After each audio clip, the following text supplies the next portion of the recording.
maalis mo man ako sa presidential race, hindi pa rin ikaw ang presidente. King ina mo. Walang buboto sa'yo. Please lang. Wala. Hindi ka nga dumadaan ng contest eh. Kasi wala kang kalaban sa Tacloban. Kasi binibili mo, pinapakidnap mo, hinaharas mo ang mga kalaban mo. Hindi ka dumaan ng contest.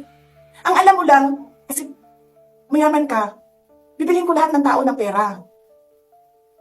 E pobre man mong tanan, kwarta na may inyo.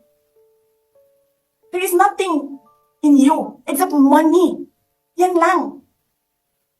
Martin, harapin mo yung katotohanan. Walang puking ina, walang buboto sa'yo. Senador man, Vice President man, walang buboto sa'yo. Hindi ko nga alam kung mananalo ka pa ngayon sa Tacloban eh. Palamang hindi na. Sinong gusto sa lahat sa buong Pilipinas ang ibalik ka sa Kongreso? Hindi lahat ng tao pupunta yan doon sa Tacloban, mangangampanya yan sa kalaban mo. Kasi magnanakaw ka. Hindi ka dumadaan sa audit.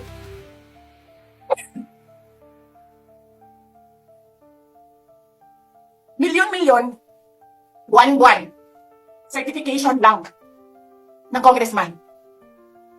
1 million, 2 million, pirma lang. Alam nyo, bakit alam ko? Kasi may MA din ako. May MA ako sa DepEd, may MA ako sa OVP. Pero sa amin, sa akin, nire-require ako ng resibo ng COA. Pero alam ko, certification lang ang kailangan. Pero nag-comply ako. Bigay nyo lahat ng resibo.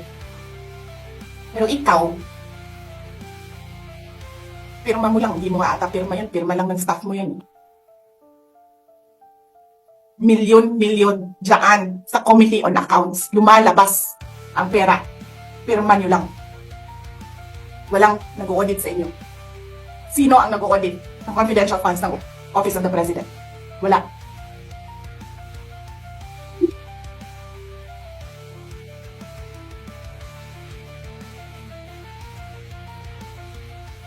Yan ang Pilipinas. Yan ang bagong Pilipinas. Kriminal ang speaker. Bakit ko nasabi kriminal siya? Basahin niyo yung kaso niya sa United States of America. Sinungaling, presidente. Double whammy pa. Hindi lang siya sinungaling. Hindi pa siya marunong maging presidente. Nagpresenta ka na magiging presidente ka. Tapos, hindi ka pala marunong.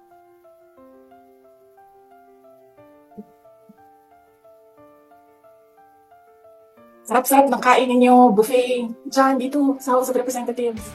Alak, lahat. Lahat ng juice, lahat ng mamahaling wine.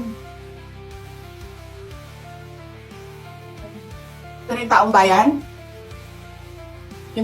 na pinamisan ninyo, ng 20 pesos na rice, yung taong bayan na hindi ninyo pinupuntahan sa mga komunidad nila, ano sabi nila? Asin lang okay namin, anad naman may anak. Ganyan ang bayan natin.